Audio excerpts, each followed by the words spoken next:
అమరవాణి సంస్కృత సూక్తులు అర్థాలు.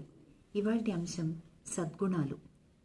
గుణాః ఖలు గుణా ఏవ నగుణా భూతి హేతవః ధనసంచయకర్తॄణి భాగ్యాని పృథగేవహి. సద్గుణాలు కేవలము సద్గుణాలే కానీ అవి ఐశ్వర్యం కలిగించవు. ధనం చేకూర్చడానికి అదృష్టం అనేది వేరే ఉన్నది.